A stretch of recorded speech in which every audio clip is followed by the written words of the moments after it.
A Imagem na Casa, 1926, por H.P. Lovecraft. Buscadores de horror assombram lugares estranhos e distantes. Para eles estão as catacumbas de Ptolomaida e os mausoléus esculpidos dos países de pesadelo. Eles sobem para as torres iluminadas pela lua de castelos arruinados do Reno e hesitam para baixo degraus negros cobertos de teias de aranha sob as pedras espalhadas de cidades esquecidas na Ásia. A floresta assombrada e a montanha desolada são seus santuários, e eles permanecem em torno dos monólitos sinistros em ilhas desabitadas. Mas o verdadeiro epicurista no terrível, para quem uma nova emoção de horror indizível é o principal objetivo e justificação da existência, estima, acima de tudo, as antigas e solitárias fazendas da Nova Inglaterra interior, pois ali os elementos obscuros de força, solidão, bizarrice e ignorância se combinam para formar a perfeição do hediondo. O mais horrível de todos os lugares são as pequenas casas de madeira não pintadas, remotas de caminhos percorridos. Geralmente agachadas em alguma encosta úmida e gramada ou apoiadas contra algum afloramento gigantesco de rocha. 200 anos e mais, elas têm se apoiado ou agachado ali, enquanto as videiras têm rastejado e as árvores têm inchado e se espalhado. Elas estão quase escondidas agora, em luxuosidades ilegais de verde e mortalhas protetoras de sombra. Mas as janelas de pequenos painéis ainda olham chocantemente, como se piscassem através de um estupor letal que afasta a loucura, embotando a memória de coisas indizíveis. Em tais casas habitaram gerações de pessoas estranhas, cuja semelhança o mundo nunca viu. Apreendidos com uma crença sombria e fanática que os exilou de sua espécie, seus ancestrais procuraram o deserto por liberdade. Ali, os descendentes de uma raça conquistadora de fato floresceram, livres das restrições de seus semelhantes. Mas se acovardaram em uma escravidão apavorante aos fantasmas sômbrios de suas próprias mentes. Divorciados da iluminação da civilização, a força desses puritanos se transformou em canais singulares. Em seu isolamento, autorrepressão mórbida e luta pela vida com a natureza implacável, chegaram a eles traços furtivos, obscuros, das profundezas pré-históricas de sua herança fria do norte. Por necessidade prática e por filosofia severa, estas pessoas não eram bonitas em seus pecados. Errando como todos os mortais devem, eles foram forçados por seu código rígido a buscar ocultação acima de tudo. De modo que passaram a usar cada vez menos gosto no que ocultavam. Apenas as casas silenciosas, sonolentas e olhando fixamente no interior podem contar tudo o que esteve oculto desde os primeiros dias. E elas não são comunicativas, sendo relutantes em sacudir o sono que as ajuda a esquecer. Às vezes, se sente que seria misericordioso demolir estas casas, pois elas devem frequentemente sonhar. Foi para um edifício castigado pelo tempo, desta descrição, que eu fui levado numa tarde de novembro de 1896, por uma chuva de tal abundância arrepiante que qualquer abrigo era preferível à exposição. Eu tinha estado viajando por algum tempo entre as pessoas do Vale de Miskatonic em busca de certos dados genealógicos. E da natureza remota, tortuosa e problemática de meu curso, tinha considerado conveniente empregar uma bicicleta, apesar da tardia da estação. Agora eu me encontrava em uma estrada aparentemente abandonada, que eu tinha escolhido como o atalho mais curto para Arkham.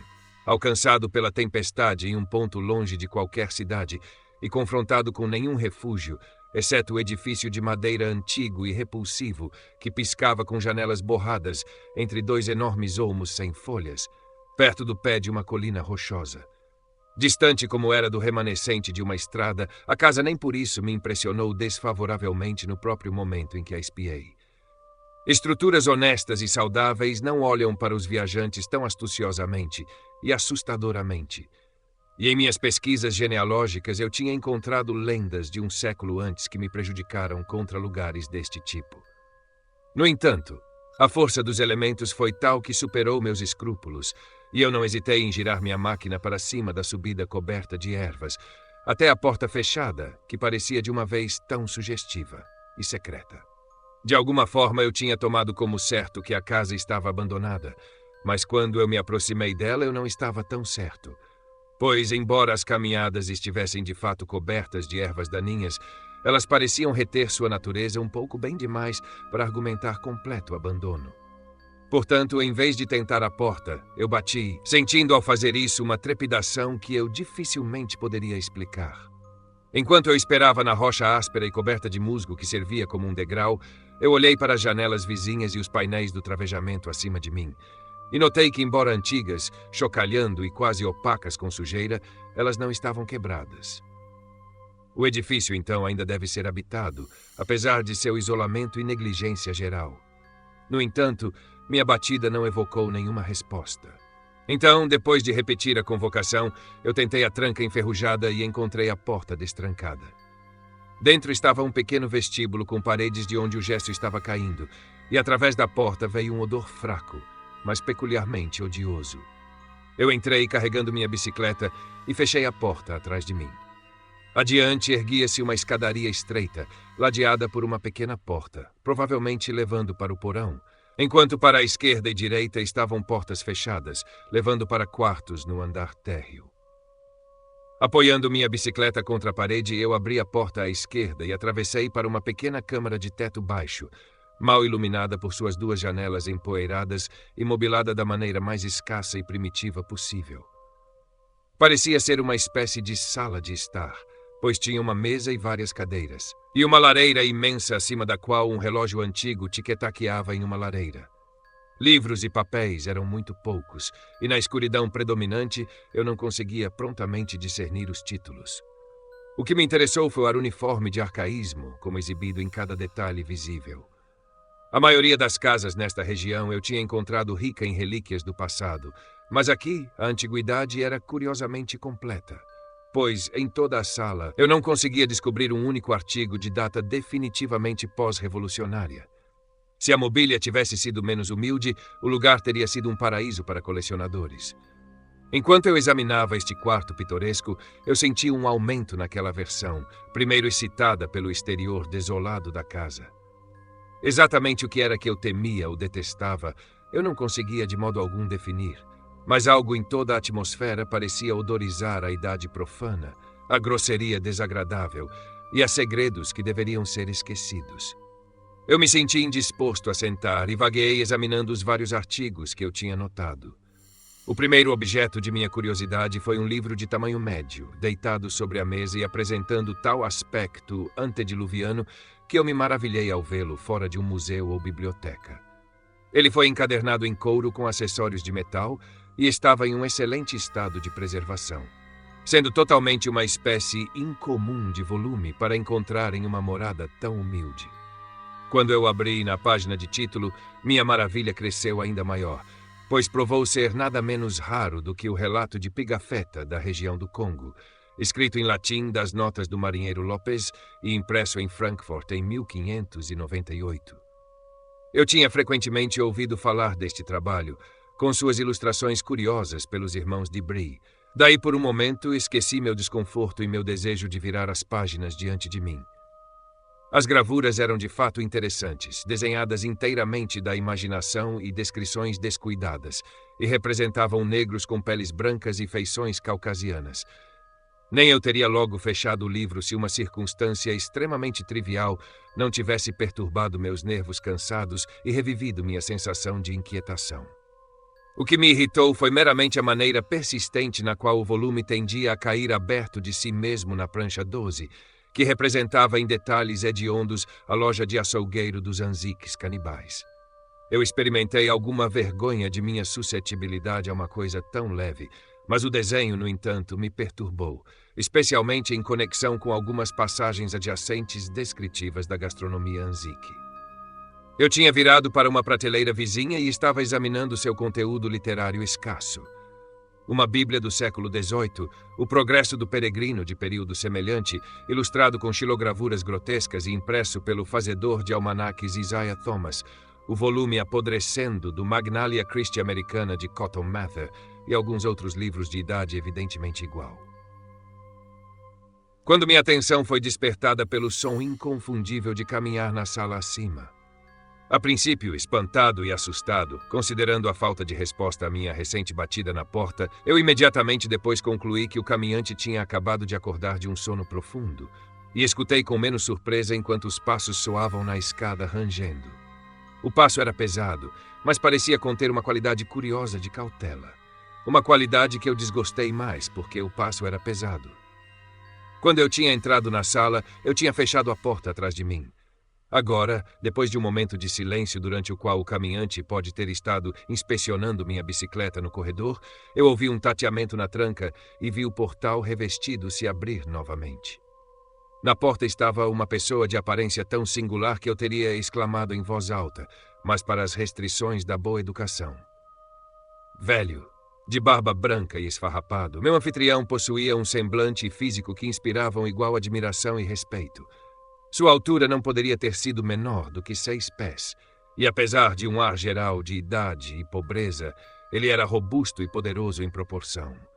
Seu rosto, quase escondido por uma longa barba que crescia alta nas bochechas, parecia anormalmente rubro e menos enrugado do que se poderia esperar. Enquanto sobre uma testa alta caiu um choque de cabelo branco pouco ralo pelos anos. Seus olhos azuis, embora um tanto injetados, pareciam inexplicavelmente aguçados e ardentes. Não fosse por seu horror desgrenhado, o homem teria sido tão distinto quanto era impressionante. Este desgrenhado, no entanto, o tornou ofensivo, apesar de seu rosto e figura. De que suas roupas consistiam, eu dificilmente podia dizer, pois me pareceu nada mais do que uma massa de farrapos superando um par de botas altas e pesadas, e sua falta de limpeza superou a descrição. A aparência deste homem e o medo instintivo que ele inspirou me prepararam para algo como inimizade. De modo que eu quase estremecei através de surpresa e uma sensação de incongruência estranha quando ele me fez um gesto para uma cadeira e se dirigiu a mim em uma voz fina e fraca, cheia de respeito, bajulador e hospitalidade agradável. Seu discurso era muito curioso, uma forma extrema de dialeto Yankee que eu tinha pensado há muito tempo extinta, e eu estudei de perto enquanto ele se sentava em frente a mim para conversar. "Pego na chuva, não é?" Ele cumprimentou. "Feliz por você estar perto da casa e ter o bom senso de entrar. Eu calculo que eu estava dormindo, senão eu teria ouvido você. Eu não sou tão jovem quanto eu costumava ser, e eu preciso de uma visão poderosa de cochilos hoje em dia. Viajando por aqui? Eu não tenho visto muitas pessoas ao longo deste rude desde que eles tiraram a fase de Arkham. Eu respondi que eu estava indo para Arkham e me desculpei por minha entrada rude em seu domicílio, sobre o que ele continuou. Feliz em vê-lo, jovem senhor. Rostos novos são escassos por aqui, e eu não tenho muito para me animar estes dias. Acho que você vem de Boston, não é? Eu nunca estive lá, mas eu posso dizer um homem da cidade quando eu o vejo. Nós tivemos um para mestre escola de distrito em 84, mas ele desistiu de repente, e ninguém nunca ouviu falar dele desde então. Aqui o velho caiu em uma espécie de risada, e não deu nenhuma explicação quando eu o questionei. Ele parecia estar em um bom humor abundante, ainda assim possuir aquelas excentricidades que se poderia adivinhar de sua higiene pessoal.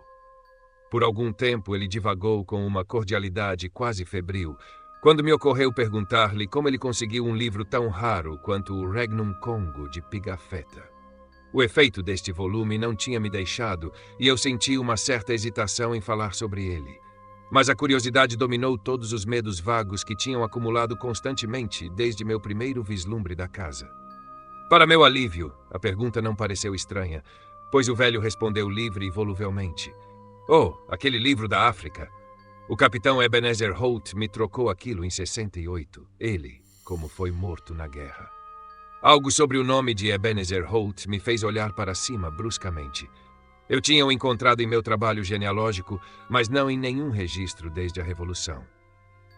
Eu me perguntei se meu anfitrião poderia me ajudar na tarefa na qual eu estava trabalhando e resolvi perguntar a ele sobre isso mais tarde.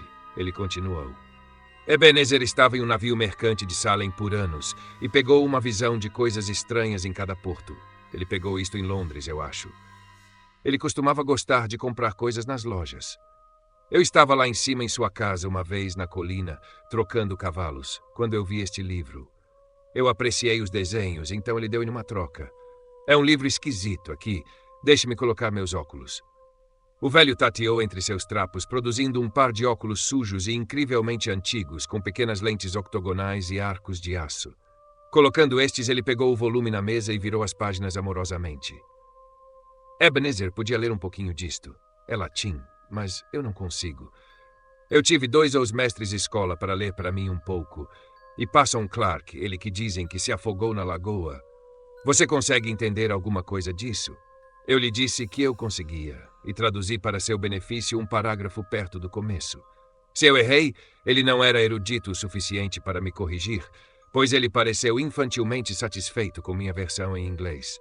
Sua proximidade estava se tornando bastante repugnante. Ainda assim, eu não vi nenhuma maneira de escapar sem ofendê-lo. Eu estava divertido com a afeição infantil deste velho ignorante pelos desenhos em um livro que ele não conseguia ler, e me perguntei o quão melhor ele conseguia ler os poucos livros em inglês que adornavam o quarto. Esta revelação de simplicidade removeu muito da apreensão indefinida que eu tinha sentido, e eu sorri enquanto meu anfitrião divagava. Que estranho como picters podem fazer um corpo pensar. Pegue este aqui perto da frente. Você já viu árvores como aquelas, com grandes folhas balançando e descendo? E aqueles homens, aqueles que não podem ser negros, eles batem em tudo. Mais ou menos como índios, eu acho, mesmo que eles estejam na África. Alguns desses bichos aqui parecem macacos, ou meio macacos e meio homens, mas eu nunca ouvi falar de nada como este. Aqui ele apontou para uma criatura fabulosa do artista, que se poderia descrever como uma espécie de dragão com a cabeça de um jacaré. Mas agora eu vou lhe mostrar o melhor, aqui perto do meio. O discurso do velho ficou um pouco mais grosso e seus olhos assumiram um brilho mais brilhante, mas suas mãos trêmulas, embora aparentemente mais desajeitadas do que antes, eram totalmente adequadas à sua missão. O livro caiu aberto, quase por conta própria e como que de consulta frequente neste lugar, para a prancha repugnante 12ª, mostrando uma loja de açougueiro entre os canibais Anzique. Meu senso de inquietação retornou, embora eu não o exibisse. A coisa especialmente bizarra era que o artista tinha feito seus africanos parecerem homens brancos. Os membros e quartos pendurados pelas paredes da loja eram horripilantes, enquanto o açougueiro com seu machado era hediondamente incongruente. Mas meu anfitrião pareceu saborear a visão tanto quanto eu desgostava dela. O que você acha disso? Nunca viu nada parecido por aqui, hein? Quando eu vejo isto, eu disse a Ebeout, isso é algo para te agitar e fazer seu sangue cócegas.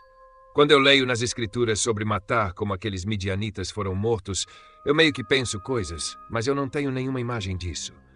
Aqui um corpo pode ver tudo o que há para isso. Eu suponho que seja pecaminoso, mas não somos todos nascidos e vivendo em pecado? Aquele sujeito sendo picado me dá umas cócegas toda vez que eu olho para ele. Eu tenho que continuar olhando para ele. Veja onde o açougueiro cortou seus pés. Lá está sua cabeça naquele banco, com um braço ao lado dele e o outro braço está no chão ao lado do bloco de carne. Enquanto o homem murmurava em seu êxtase chocante, a expressão em seu rosto peludo e de óculos se tornou indescritível, mas sua voz afundou ao invés de subir. Minhas próprias sensações dificilmente podem ser registradas. Todo o terror que eu tinha fracamente sentido antes correu sobre mim ativamente e vividamente, e eu sabia que eu detestava a criatura antiga e abominável tão perto de mim com uma intensidade infinita. Sua loucura, ou pelo menos sua perversão parcial, pareceu além de qualquer disputa. Ele estava quase sussurrando agora, com uma rouquidão mais terrível do que um grito, e eu tremi enquanto escutava. Como eu digo, é estranho como Pictes te faz pensar. Você sabe, jovem senhor, eu estou certo sobre este aqui. Depois que eu peguei o livro de Abby, eu costumava olhar para ele muito, especialmente quando eu tinha ouvido Parson Clark reclamar aos domingos em sua grande peruca. Uma vez eu tentei algo engraçado aqui, jovem senhor, não fique assustado. Tudo o que eu fiz foi olhar para o Picte antes que eu matasse as ovelhas para o mercado. Matar ovelhas era mais divertido depois de olhar para ele. O tom do velho agora afundou muito baixo, às vezes se tornando tão fraco que suas palavras eram dificilmente audíveis. Eu escutei a chuva e, ao chacoalhar das janelas cobertas de pequenos painéis, marquei um estrondo de trovão que se aproximava, bastante incomum para a estação. Uma vez, um flash e trovão terríveis sacudiram a frágil casa até suas fundações, mas o sussurrador pareceu não notar. Matar ovelhas era mais divertido, mas você sabe, não era totalmente satisfatório. Estranho como um desejo ganha controle sobre você. Como você ama o Todo-Poderoso, jovem, não conte a ninguém, Mas eu juro a Deus que essa foto começou a me dar fome por coisas que eu não conseguia levantar nem comprar aqui. Fique quieto. O que está acontecendo com você? Eu não fiz nada. Só que eu me perguntei como seria se eu fizesse. Eles dizem que carne faz sangue e carne e te dá uma nova vida. Então eu me perguntei se não faria um homem viver cada vez mais se fosse mais o mesmo. Mas o sussurrador nunca continuou. A interrupção não foi produzida pelo meu medo, nem pela tempestade, aumentando rapidamente em meio à fúria da qual eu iria em breve abrir meus olhos em uma solidão esfumaçada de ruínas enegrecidas. Foi produzida por um acontecimento muito simples, embora um tanto incomum. O livro aberto estava deitado entre nós, com a figura olhando repulsivamente para cima. Enquanto o velho sussurrava as palavras mais o mesmo, um minúsculo impacto de respingos foi ouvido e algo apareceu no papel amarelado do volume virado para cima. Eu pensei na chuva e um telhado com vazamento, mas a chuva não é vermelha. Na loja de açougueiro dos canibais Anzique, um pequeno respingo vermelho brilhou pitorescamente, emprestando vivacidade ao horror da gravura. O velho viu e parou de sussurrar mesmo antes que minha expressão de horror tornasse necessário. Viu e olhou rapidamente para o chão do quarto que ele tinha deixado uma hora antes. Eu segui seu olhar e observei logo acima de nós, no gesso solto do antigo teto, uma grande mancha irregular de carmesim molhado que pareceu se espalhar mesmo enquanto eu a via. Eu não gritei nem me movi, mas meramente fechei meus olhos. Um momento depois veio o raio titânico de raios, explodindo aquela casa amaldiçoada de segredos indizíveis e trazendo o esquecimento que sozinho salvou minha mente.